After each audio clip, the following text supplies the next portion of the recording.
podcast for curious mind. Bisa untuk speak up, tidak agresif, tapi juga bukan yang diinjak-injak atau menginjak-injak orang lain gitu. Disko, diskusi psikologi. Hai Warriors, selamat datang kembali di podcast Disko, diskusi psikologi, persembahan KBR bareng komunitas Into the Light Indonesia. Hapus stigma, peduli sesama, sayangi jiwa. Ketemu lagi bareng aku, Mahari, psikolog klinis di Personal Growth sebagai host podcast Disko. Sebelum mulai podcast hari ini, cuma mau bilang Happy Valentine's Day. Selamat hari kasih sayang untuk semuanya. Yang gak punya pasangan juga no problem. Kasih sayang bisa diberikan dan dirayakan bareng siapa aja. Bisa orang tua, saudara, ataupun bestie kalian. Nah tapi ya, aku tuh sebenarnya sering denger juga bahwa para kaum jomblo nih suka insecure. Katanya mereka kadang-kadang suka mikir, aduh aku tuh kenapa ya jomblo ya? Apa jangan-jangan aku terlalu pilih-pilih gitu ya? Apa standar aku tuh ketinggian? Gimana ya kira-kira ya?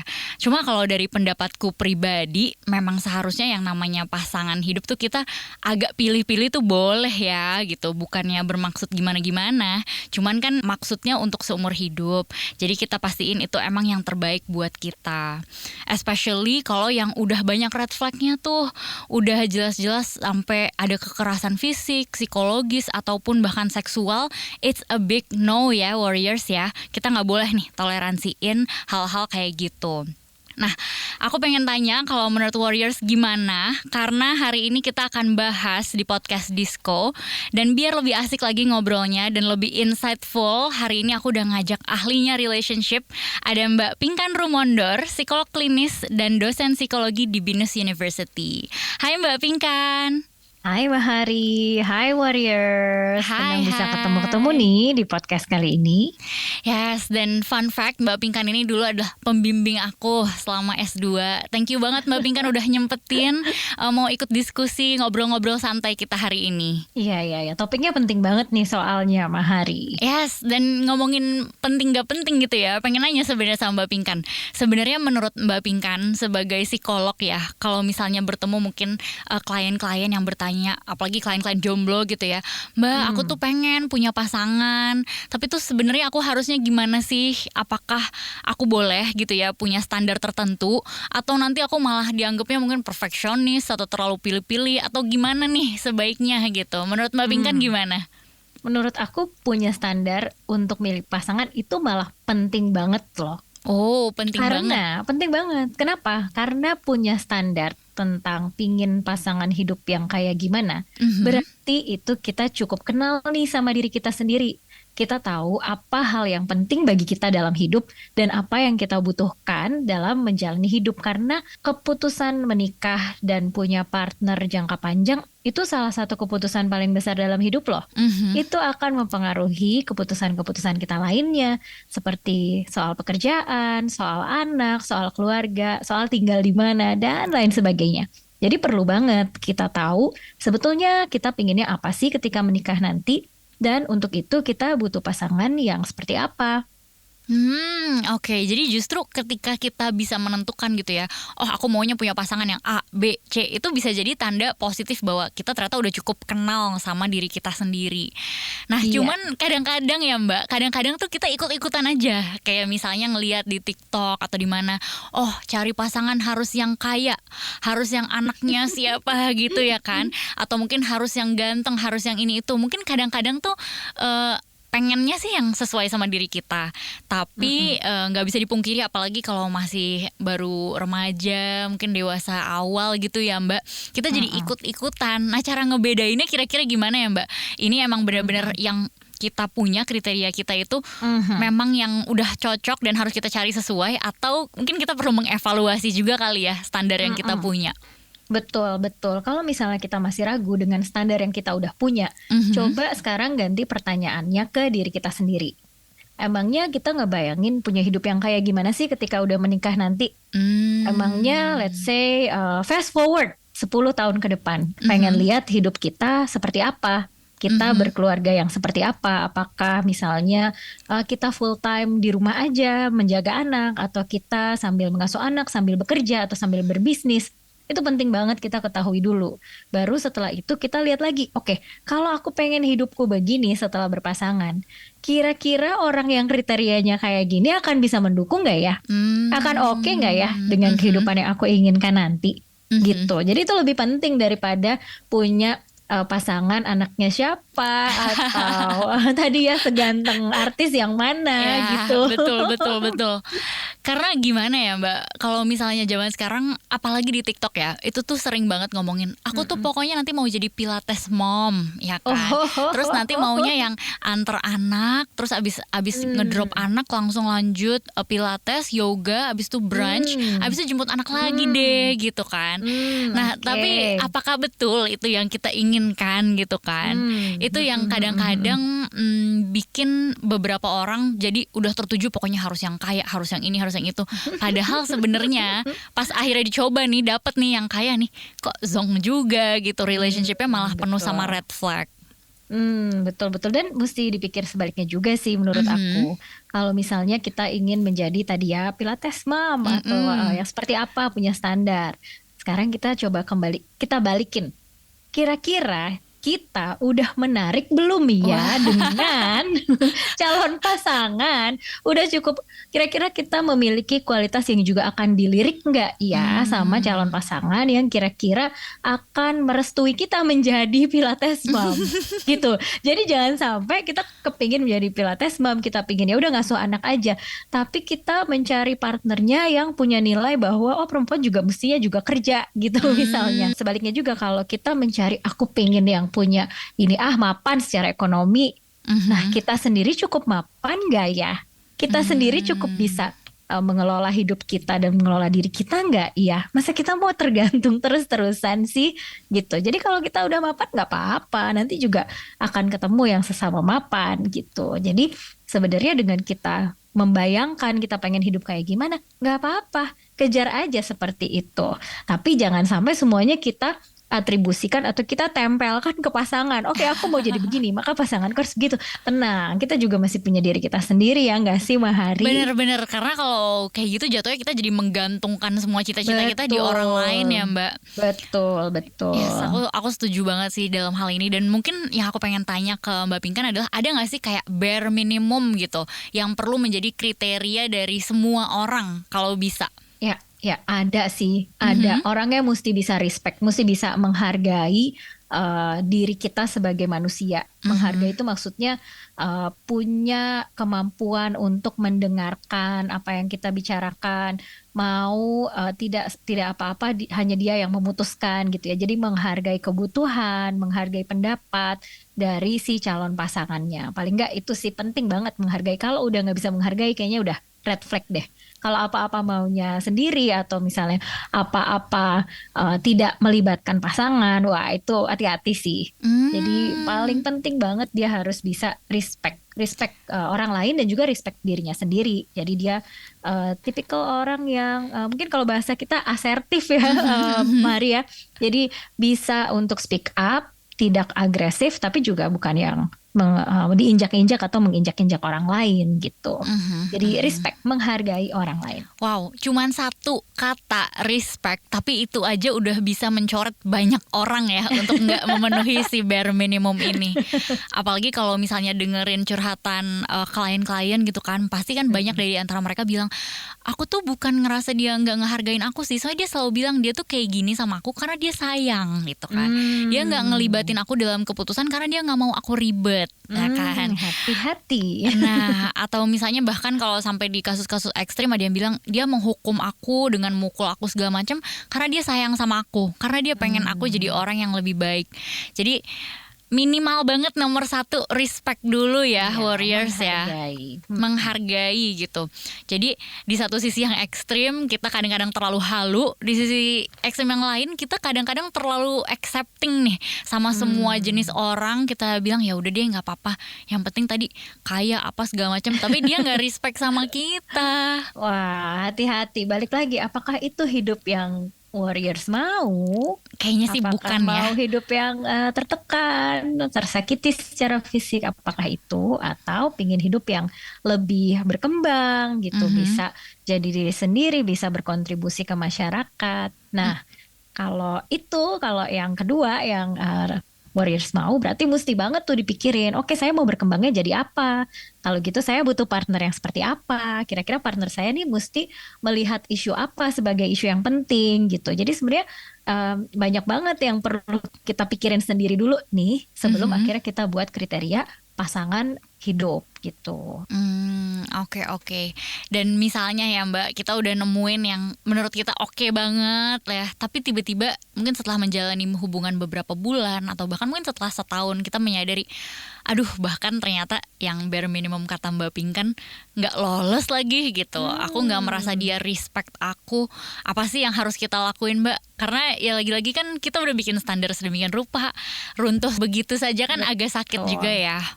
Betul, agak sulit sih menjawab harus bagaimana karena tergantung situasi. Tapi balik lagi, aku mau mengajak Warriors untuk memikirkan apakah jangka panjang ini hidup yang aku pingin. Kalau misalnya bukan, ya udah kita selesaikan, tutup buku, buka lagi yang baru gitu. Kita memulihkan diri kita dulu sambil pelan-pelan mulai memikirkan lagi. Jadi sebenarnya apa sih yang penting buat aku dalam hidupku? Aku mau jadi orang yang seperti apa sih? Aku pengen misalnya mau berkontribusi kayak gimana sih ke masyarakat gitu. Emang kita yang harus merefleksikan yang cocok buat kita. Betul. Itu yang mana. Oke, ini betul. Tadi kita udah ngomongin apa yang harus ada di setiap relationship minimal banget. Setelah break kita akan ngomongin apa yang nggak boleh ada di relationship. Tapi sebelum berlanjut kita break sebentar. Saudara, pemerintah menyerahkan Tolong. Oh, Sang Pencipta nun jauh di sana. Aku sudah tak sanggup. Sepertinya ajalku sudah dekat. Oh, Isabella kekasihku. Maaf, Kakanda melanggar janji. Kakanda tidak bisa mempersuntingmu. Wahai anak muda, nun jauh di sana. Bertahanlah. Kami, Kesatria Homo Sapiens, datang menyelamatkanmu. Oh, Sang Pencipta, akhirnya kau jawab doaku. Isabella, Kakanda datang. Aduh, udah sini buruan. Gak mau kan tenggelam dalam derasnya arus informasi? Makanya dengerin Homo Sapiens, jalan pintas yang gak bikin kamu ketinggalan berita atau peristiwa di sekitar kamu. Bersama saya Ian Hogan. Dan saya Aika, hadir setiap Jumat. Simak hanya di kbrprime.id dan di platform mendengarkan podcast kesayangan kamu. Disko, diskusi psikologi. Hai Warriors, kita lanjutin lagi ya ngobrolnya bareng sama Mbak Pinkan Rumondor, psikolog klinis dan juga dosen psikologi di Binus University. Nah, kita mau lanjut ngomongin kira-kira ya Mbak, kalau tadi ada satu hal yang harus dimiliki oleh orang yang kita cari sebagai pasangan kita, apa satu hal yang tidak boleh dimiliki? Atau mau beberapa hal juga boleh sih Mbak? Jadi kalau yang no-no gimana nih, yang big no-no? Yes. Nah, big no-no itu aku ada sekitar 3 lah ya. Okay. 1, orangnya manipulatif. Oh. Jadi dia dengan sengaja mungkin memutarbalikkan fakta, atau dia berbohong, atau dia bahasa kerennya tuh dia gaslighting kita untuk membuat kita mempercayai apa yang dia omongkan untuk mencapai tujuan pribadinya dia gitu. Jadi 1, manipulatif. Terus kedua, big no pada yang tidak punya remorse atau tidak punya rasa bersalah. Jadi misalnya dia udah jelas-jelas salah tapi malah alasan dan tidak mengakui kesalahannya. Nah, dalam hidup kesalahan itu sih wajar aja ya terjadi. Cuman punya kesadaran untuk bisa mengakui dan kemudian merubah itu sesuatu yang perlu banget. Jadi jangan sampai kalau kita ketemu pasangan kita nggak punya remorse, itu hati-hati sih.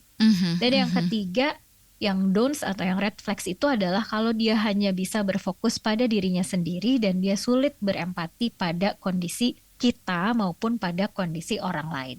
Gitu. Itu the dark triad. Iya. Misalnya di dalam psikologi itu adalah 3. ciri-ciri kepribadian yang memang berhubungan dengan beberapa masalah perilaku gitu. Benar-benar. Dan tadi Mbak Pinkan juga ngomongin sebenarnya sebelum ini kita tuh perlu membayangkan, ya kan, hidup kita mau dibawa kemana 10 tahun ke depan. Tadi udah jelas satu hal, dia harus respect sama kita. Udah jelas juga 3 hal ya yang harus kita jauhi nih, trait-trait atau karakteristik yang mereka punya. Tapi sebenarnya biasanya kan bukan cuma tentang diri kita sendiri ya Mbak. Biasanya masalah perjodohan tuh keluarga ikut campur. Betul. Apalagi di Indonesia yang namanya biasanya keluarga punya ekspektasi nih, bibit bebet bobot gitu kan kalau kata orang Jawa. Betul. Atau bahkan mungkin di suku-suku tertentu mereka berharap kita sama suku yang sama atau sama agama yang sama juga.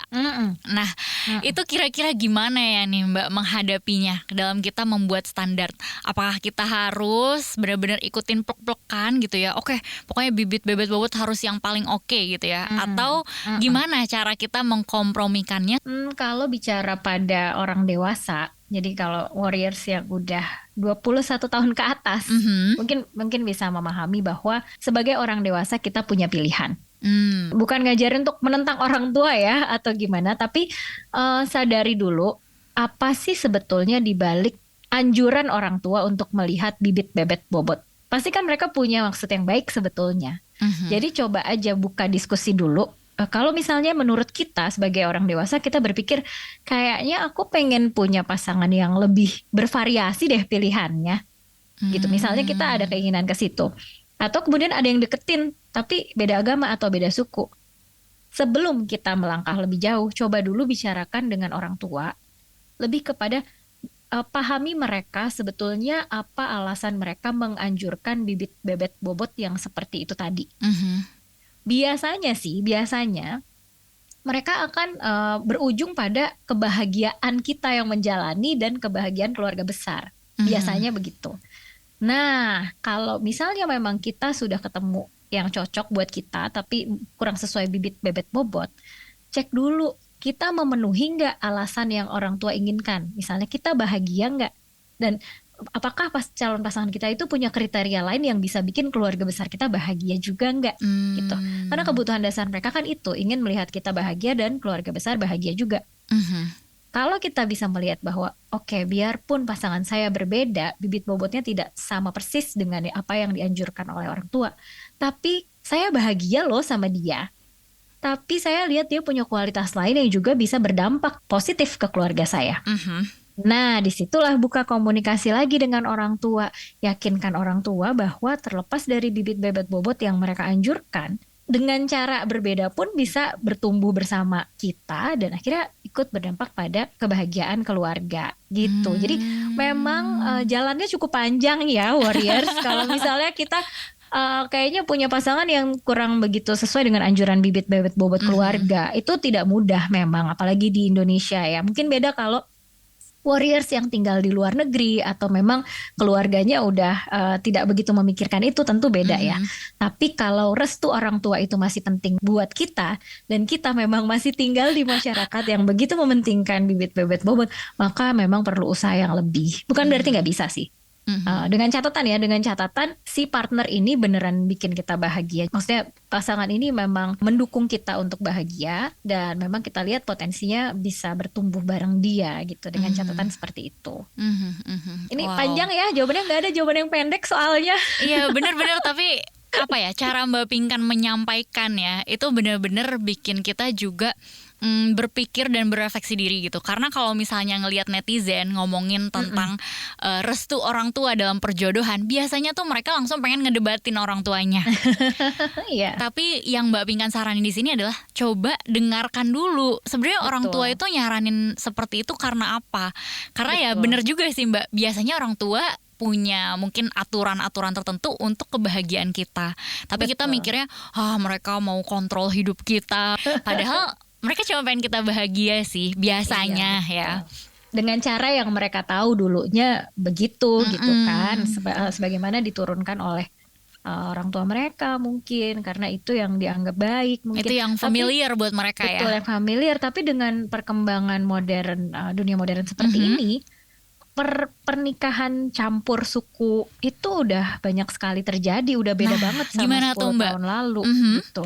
Jadi memang karena apa ya, pergerakan kan sekarang makin banyak orang pindah ke kota gitu, dari desa-desa atau dari daerah-daerah ke kota, akhirnya besar di kota, ketemu jodohnya juga sama orang yang lebih bervariasi lagi gitu. Beda dengan mungkin tahun 1980-an di mana ketemu jodohnya sama anak tetangganya, teman sekolahnya, Nggak yang mungkin mana ketemu di Bumble mungkin ya, Mbak? lebih homogen. Nah, sekarang ada Bumble, ada online dating site yang lain dengan banyak kemungkinan menghubungkan kita dengan orang yang sangat bervariasi.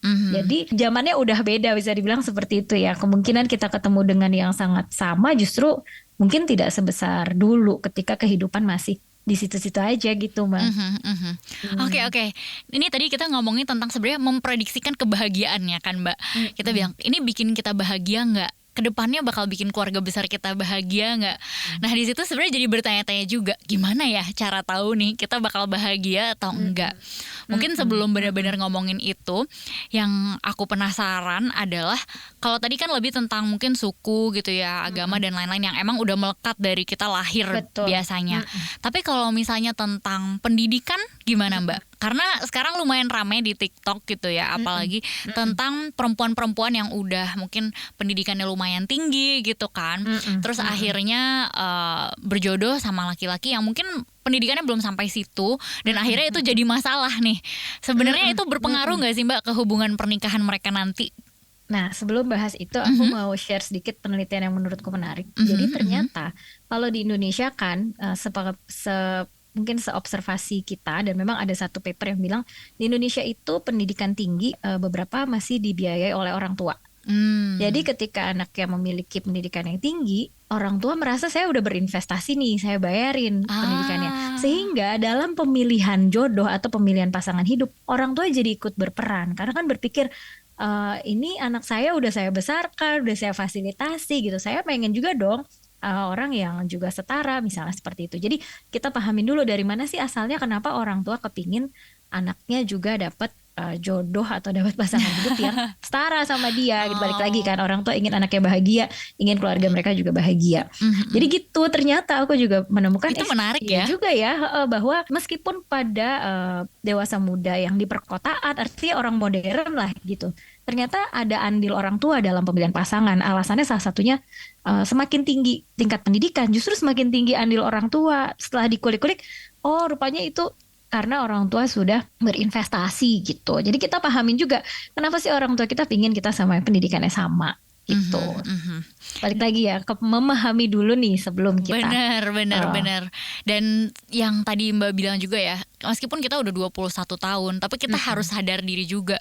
Apalagi kalau kita masih tinggal di rumah orang tua, terus kuliahnya dibiayai orang tua, memang bukannya jadi hitung-hitungan gitu ya. Betul. Tapi mereka itu punya andil yang besar dalam hidup kita, dan kita perlu seperti yang tadi Mbak Pinkan, pasangan kita harus respect sama kita juga harus respect sama orang tua kita. Betul. Kalaupun memang kita mau memperjuangkan, ya itu tadi ada triknya mirip dengan kalau perbedaan suku ataupun agama gitu termasuk. Pasti kan kita memilih orang juga tadi ya, kita melihat mungkin dia sekarang masih, misalnya kita S2, dia S1. Dia masih S1, cuman dia punya kemampuan yang kuat untuk nanti mengambil beasiswa, dan nanti dia mau ini kan jadi beda ya nggak sih? Dan itu sangat bisa dipertanggungjawabkan ke orang tua. Jadi pendapatku sih kalau sama yang beda tingkat pendidikan juga kurang lebih pendekatannya sama dengan perbedaan yang sudah terbawa dari lahir atau dari kecil gitu. Jadi yang dilihat sebenarnya lebih ke karakternya ya, dibandingkan gelarnya udah apa aja gitu kan. Atau bahkan misalnya ya dia keturunan dari orang yang kaya banget, itu kan sebenarnya bukan berarti dia pasti akan jadi kaya banget juga ya. Kalau karakternya bukan orang yang semangat bekerja, juga punya keinginan belajar yang tinggi. Oke. Ya ini insightful banget sih, Mbak. Betul. Jadi warriors, jangan cuma dilihat apa yang sudah dia miliki sekarang, tapi coba dilihat potensinya di masa depan gimana. Dari kerja kerasnya, dari misalnya bagaimana dia berencana untuk masa depannya sekarang gitu. Jadi coba lihat itu juga. Jangan cuma dia tabungannya belum berapa digit gitu, tapi coba lihat dia ada upaya nggak tuh menabung, dia ada upaya nggak investasi. Kalau ada, ya nanti juga akan sampai kok. Yes, amin. Bener banget sih Mbak. Dan mungkin aku mau sedikit cerita juga. Ini pengalaman pribadi aku dulu. Karena dulu aku sepanjang kuliah gitu gak pernah pacaran serius. Sampai akhirnya aku mikir, aku mau bikin kriteria nih gitu kan, bikin standar gitu, biar nanti sekalinya pacaran nih serius nih gitu, terus bakal bener-bener oke banget. Akhirnya bikin tuh kriteria panjang banget, sampai ada 20-an kriterianya. 20 atau 20 halaman Mbak? 20-an kok gitu ya. Terus aku mikir gini, kira-kira orang dengan 20 kriteria ini mau gak ya sama aku gitu. Satu itu. Yang kedua, aku mikir kayak gini, kira-kira nih orang yang kriteria ada 20 ini ada di mana ya? Soalnya pas aku pikir-pikir, orang di sekitar aku nggak ada yang punya kriteria ini. Dan akhirnya karena proses refleksi diri ini membuat aku berpikir aku belum punya circle yang cukup oke, sehingga orang kayak gini belum ada. Nah gara-gara itu jadi termotivasi juga untuk upgrade circle gitu kan, ikut-ikut komunitas, ikut-ikut kursus ini itu. Dan akhirnya ya alhamdulillah sekarang udah ketemu gitu. Jadi menurut aku yang Mbak Pinkan bilang di sini itu sangat-sangat relevan dan akurat sih, seenggaknya dengan pengalaman pribadiku ya. Dengan kita berpikir kita pengen jodoh kayak apa, kita jadi tahu nyarinya di mana dan kitanya harus gimana. Betul. Karena biasanya orang itu akan tertarik dengan orang yang kurang lebih mirip dengan dia. Kan ada prinsip kesamaan ya. Kita akan tertarik dengan orang yang ada kemiripan, ada kesamaan dengan kita. Jadi kalau misalnya kita mau apa sih? Kita mau pasangan yang rapi, dandy, berpenampilan menarik.